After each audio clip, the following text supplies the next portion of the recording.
दोस्तों, Hindustan aeronautics limited की बात करते हैं, यहाँ पे बहुत बड़ी गुड न्यूज़ निकल के आ रही है। कंपनी ने एक नया इतिहास रच दिया है। पूरी अपडेट क्या है उसको समझेंगे इस वीडियो के माध्यम से। इसके अलावा कंपनी की यहाँ पे एक बड़ी मीटिंग होने जा रही है। क्या है उसके पीछे की वजह उसको जानेंगे। और अब क्वार्टर 2 आने वाला है। क्या है क्वार्टर 2 का प्रीव्यू? ब्रोकरेज हाउस क्या कह रहे हैं रिजल्ट को लेकर? वैसे तो डिफेंस सेक्टर को लेकर इस समय संभावना बहुत ज़्यादा पॉजिटिव बनी हुई है। मार्केट एक्सपर्ट बहुत ज़्यादा बुलिश है क्योंकि इंडिया डिफेंस सेक्टर में तेज़ी से आगे बढ़ा है और एक्सपोर्ट ज़बरदस्त बढ़ रहा है। ऐसे में क्या एचएएल आने वाले समय कमाल करेगा? जानने की कोशिश करेंगे इस वीडियो के माध्यम से। दूसरी तरफ अगर हम भारत इलेक्ट्रॉनिक्स लिमिटेड की बात करें तो यहाँ पर भी कंपनी के क्वार्टर 2 की तैयारी हो चुकी है और हमारे सामने इसका क्वार्टर 2 का प्रीव्यू आ चुका है। तो क्या इशारा कर रहा है? और इसके अलावा कुछ और बड़ी अपडेट है डिफेंस सेक्टर को लेकर जिसको इस वीडियो के माध्यम से डिस्कस करेंगे। लेकिन फ्रेंड्स उससे पहले अगर आप पहली बार हमारे चैनल पे आए तो चैनल को सब्सक्राइब कर दीजिए, एक बेल आइकॉन दबा दीजिए ताकि जब भी नया वीडियो बने पहला नोटिफिकेशन आपको मिले। वीडियो पसंद आए तो लाइक से जरूर कीजिए। चलो फ्रेंड्स वीडियो स्टार्ट करते हैं। मैं हूँ आपका दोस्त एस बी दवे और हमारे अपने चैनल ऑनलाइन कमाई में आपका बहुत बहुत स्वागत है। तो सबसे पहले एचएएल लिमिटेड के कारोबार की बात करें तो 4832 पर क्लोजिंग थी फ्राइडे को, जहाँ पे 0.30% की गिरावट हुई। तो देख सकते हो कि शुरुआत हल्की सी गिरावट के साथ ही हुई थी। उसके बाद आप देखें तो इंट्राडे में कुछ तेजी बनी, लेकिन बिकवाली का जोर थोड़ा ज़्यादा था जिस वजह से दबाव में क्लोजिंग हुई है। अब इसकी परफॉर्मेंस देखें तो जो 3 मंथ का हाई है वो 5034 का है और इस हिसाब से देखें तो स्टॉक अभी थोड़ा नीचे है उस लेवल से। 1 ईयर का इसका 5165 के आसपास है, जबकि 3 ईयर का जो हाई है वो 5674 का है। ज़बरदस्त तेजी बनी थी पिछले दिनों, स्टॉक ने दौड़ लगाई, उसके बाद कुछ प्रॉफिट बुकिंग आ गई।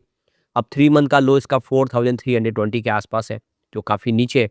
1 ईयर का लो इसका 3046 का है, जबकि 3 ईयर का लो 1150 का है और इसका 5 ईयर का लो 329 का है। तो आप क्लियरली देख सकते हो कि स्टॉक मल्टीबैगर साबित हुआ है पिछले 4-5 सालों में। अब यहाँ पे पिछले 1 सप्ताह में 0.77% के आसपास की गिरावट हुई है, जबकि 1 मंथ के हिसाब से देखें तो यहाँ पे 6.04% के आसपास की आपको तेज़ी देखने को मिलेगी। 3 मंथ के हिसाब से वापस 1.68% के आसपास की गिरावट है, लेकिन पिछले 6 महीनों में 17.67% के आसपास की तेज़ी बनी है और 9 मंथ के हिसाब से यहाँ पे 20.81% के आसपास की तेज़ी बनी है। ओवरऑल देखें तो प्रदर्शन बेहतर रहा है। अब यहाँ पे जो बड़ी अपडेट निकल के आ रही है, हिंदुस्तान एरोनॉटिक्स लिमिटेड ने जो जानकारी दी है, उनकी एक इंस्टीट्यूशनल इन्वेस्टर मीटिंग होने जा रही है। तो कंपनी का कहना है कि जो मैनेजमेंट है वो पार्टिसिपेशन करने जा रहे हैं antique defence and aerospace conference की। तो 4th एडिशन होगा ये फेज़ 2 जो इसको ऑर्गेनाइज किया जा रहा है एंटिक स्टॉक ब्रोकिंग लिमिटेड की तरफ से। तो मंडे 13 अक्टूबर 2025 को कल मुंबई में ये कॉन्फ्रेंस होने जा रही है। काफ़ी बड़ी कॉन्फ्रेंस है ये, चौथा एडिशन है इसका और इसमें एचएएल का मैनेजमेंट पार्टिसिपेशन करेगा। अपनी तरफ से अपनी रणनीति रखेंगे। कंपनी आप देखें डिफेंस सेक्टर में इंडिया की एक बहुत बड़ी पीएसयू कंपनी है और काफ़ी बड़ा इवेंट है जिसमें कुछ और शानदार फैसले हो सकते हैं। कंपनी को इससे कुछ फ़ायदा हो सकता है। कंपनी का कहना है कि कोई प्राइस सेंसिटिव यहाँ पे मुद्दा नहीं उठाया जाएगा और अगर आपको इसके मीटिंग के बारे में सारी जानकारी चाहिए तो कंपनी ने अपनी वेबसाइट पे दे दी है, जहाँ पे जाके आप ले सकते हैं। अब क्वार्टर 2 आने वाला है तो यहाँ पे मार्केट एक्सपर्ट का अंदाज़ा जो है कि इस बार जो कंपनी का रिवेन्यू है एचएएल का, उसमें क्यू ऑन क्यू बेसिस पे 36% की ज़बरदस्त जंप देखने को मिल सकती है, जबकि ईयर ऑन बेसिस पे 10% की जंप देखने को मिल सकती है। यानी कंपनी का रिवेन्यू ईयर ऑन बेसिस पे और क्वार्टर ऑन क्वार्टर बेसिस पे शानदार तरीके से बढ़ेगा। तो ये देखिए कि कंपनी जो फाइटर एयरक्राफ्ट और हेलीकॉप्टर डिलीवरी की है, इसकी वजह से इसका जो एबिटाडा है वो क्यू ऑन क्यू बेसिस पे 40% की जंप दिखा सकता है और जो इसका मार्जिन वो 27.4% के आसपास रह सकता है। जबकि कंपनी का जो नेट प्रॉफिट है उसमें 24% की क्यू ऑन क्यू बेसिस पे जंप देखने को मिल सकती है। तो तेजस एयरक्राफ्ट प्रोग्राम जो कंपनी के लिए एक शानदार रहा है। तो कुल मिला के कंपनी का प्रॉफिट और रेवेन्यू दोनों ही बढ़ सकता है। अगर ये रिजल्ट प्रीव्यू के हिसाब से आता है तो यहाँ पे एक पॉजिटिव माहौल बनेगा और स्टॉक कमाल कर सकता है। अब यहाँ पे देखो कि एक बड़ा कमाल कर दिया है एचएएल ने। क्या अपनी डिफेंस सेक्टर में टेक्नोलॉजी और शानदार बना के अपनी मजबूती बना रहा है। तो इसमें एचएएल ने एक बड़ा कमाल कर दिया है। कैट्स वॉरियर ड्रोन को लेकर एक पूर्व वायुसेना के टेस्ट पायलट में बड़ा खुलासा हुआ है। उन्होंने बताया कि ये ड्रोन न सिर्फ एक वफादार साथी है, बल्कि जरूरत पड़ने पर ये दुश्मन के ठिकानों पर कामकाजी ड्रोन बनकर हमला करने में भी सक्षम होगा। यानी खुद को तबाह करके दुश्मन को पूरी तरह से तबाह कर देगा। तो ये ड्रोन की खासियत है कि जब भी मौका पड़ेगा यह एक तरह से आप देखें कि सुसाइड बॉम्बर बन के उनके ऊपर गिरेगा और उनको बर्बाद कर देगा। तो कैट्स वॉरियर को जो हमारा जो इंडिया में बना हुआ स्वदेशी लड़ाकू विमान तेजस के साथ मिलकर काम करने के लिए बनाया जा रहा है। ये ड्रोन तेजस के आगे उड़कर दुश्मन की स्थिति, इलाके और खतरे की जानकारी देगा। यानी एक तरह से यह सेंसर बूस्टर की तरह काम करेगा। तेजस के आगे आगे चलेगा और वहाँ की सारी जानकारी देगा।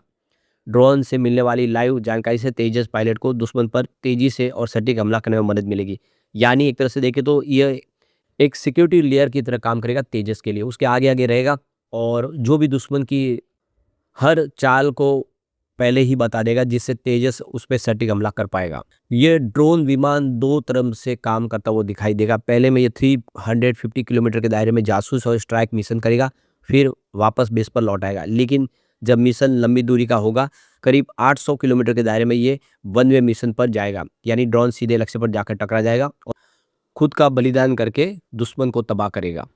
इसमें खासियत ये है कि दुश्मन के रडार से बचकर ये उड़ सकता है। यह 3 से 4 घंटे तक उड़ान भर सकता है और अलग-अलग मॉड्यूल पेलोड्स लगाए गए, जिसमें कैमरा है, सेंसर है, सटीक गाइडेड बम है। तो देख सकते हो कि एक बड़ा शानदार काम किया है एचएएल ने। ये आने वाले इसमें देश की रक्षा ताकत को और मजबूत करेगा।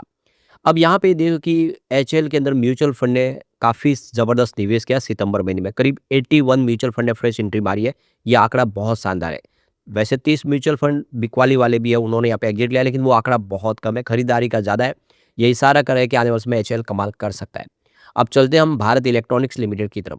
412 पर क्लोजिंग थी, जहाँ पे 0.68% के आसपास की तेजी देखने को मिली। अब इसकी परफॉर्मेंस देखें तो पिछले 3 महीनों में यहाँ पे 419 का हाई बना है।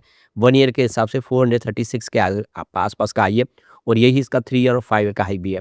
3 मंथ के लो की बात को 361 के आसपास है, जबकि 1 ईयर का लो 240 का है और 3 ईयर का लो इसका 87 के आसपास है, जबकि 5 ईयर का लो 28 का है। तो एक बड़ा मल्टीबैगर साबित हुआ पिछले 4-5 सालों में।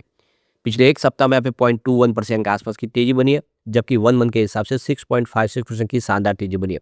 3 मंथ के हिसाब से कोई अप डाउन नहीं है, जबकि 6 मंथ के हिसाब से इसने 45% का शानदार रिटर्न दिया है। पिछले 9 महीनों में 52% के आसपास की तेजी बनी है। ओवरऑल इसका प्रदर्शन लगातार पॉजिटिव रहा है, ये कहीं पर नेगेटिव रिटर्न इसने नहीं दिया है। और अब देखिए कि डिफेंस सेक्टर को लेकर मार्केट एक्सपर्ट बुलिश है, क्योंकि ग्लोबल एरोस्पेस और डिफेंस सेक्टर में हमारा कारोबार तेज़ी से बढ़ रहा है, हमारा एक्सपोर्ट तेज़ी से ग्रो कर रहा है। आप देख सकते हो कि फाइनेंशियल 2025 तक जो हमारा डिफेंस है वो 23,622 करोड़ तक क्रॉस कर गया है और गवर्नमेंट ने लक्ष्य रखा है कि 2029 तक 50,000 करोड़ को इसको पहुंचाना है, यानी डबल से ज़्यादा कर देना हमारा एक्सपोर्ट।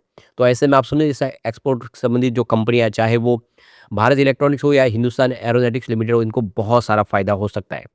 तो ये देख सकते हो कि आशिका इंस्टीट्यूशनल इक्विटीज के रिसर्च एनालिस्ट कृष्णा दोषी का कहना है कि हम इस समय डिफेंस सेक्टर को लेकर बहुत ज़्यादा पॉजिटिव है।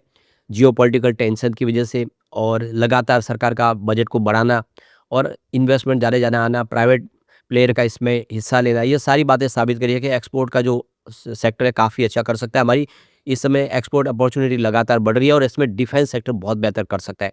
तो बिल्कुल डिफेंस सेक्टर को लेकर पॉजिटिव संभावना बनी है। अब भारत इलेक्ट्रॉनिक्स का Q2 का रिजल्ट आने वाला है। क्या उम्मीद है, तो आप देखिए, तो एक्सपर्ट की राय है कि Q2 में कंपनी की जो रेवेन्यू है उसमें 26% की क्यू ऑन क्यू बेस पे ग्रोथ देखने को मिल सकती है, जबकि ईयर ऑन बेसिस पे 22% का जंप देखने को मिल सकता है। यानी रेवेन्यू जबरदस्त बढ़ता हुआ दिखाई देगा। इसके पीछे वजह की कंपनी का राडार और इलेक्ट्रॉनिक वारफेयर सिस्टम का कामकाज तेजी से बढ़ रहा है और काफ़ी मजबूती से इसकी ऑर्डर बुक आगे बढ़ रही है। मार्जिन की बात करें 26.5% के आसपास रह सकता है। इसके पीछे वजह मिक्स और हायर मटेरियल कॉस्ट और जो नेट प्रॉफिट की बात है, यहाँ पे देख सकते हो कि 19% की क्यू ऑन क्यू बेसिस पे ग्रोथ देखने को मिल सकती है, वृद्धि देखने को मिल सकती है। तो चॉइस ब्रोकिंग ने ये अंदाजा लगाया, आप देख सकते हो कि कंपनी का प्रॉफिट रेवेन्यू दोनों ही बढ़ सकता है। तो आने वाले इसमें भारत इलेक्ट्रॉनिक्स कमाल कर सकता है।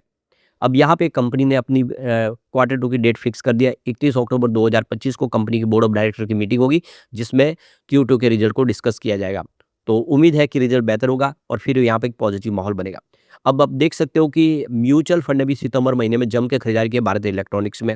करीब 113 म्यूचुअल फंड ने फ्रेश एंट्री मारी है। ये संख्या बहुत बड़ी है और वाकई काबिल तारीफ है। दूसरी तरफ 70 म्यूचुअल फंड ऐसे भी है जिन्होंने एग्जिट लिया, लेकिन उनका आंकड़ा कम है, खरीदारी का ज़्यादा है, जिससे हम कह सकते हैं कि आने वाले समय भारत इलेक्ट्रॉनिक्स यहाँ से काफ़ी बेहतर करता हुआ दिखाई दे सकता है और डिफेंस सेक्टर के लिए संभावना काफ़ी पॉजिटिव है। लेकिन फ्रेंड्स, कोई भी इन्वेस्टमेंट करने से पहले अपने फाइनेंशियल एडवाइजर से एडवाइस ले ले या अपना खुद का रिसर्च करें, क्योंकि मैंने वीडियो आपके एजुकेशनल पर्पज के लिए ही बनाया। वीडियो पसंद आए तो लाइक से जरूर कीजिए और चैनल को सब्सक्राइब कर दीजिए। Thank you friends.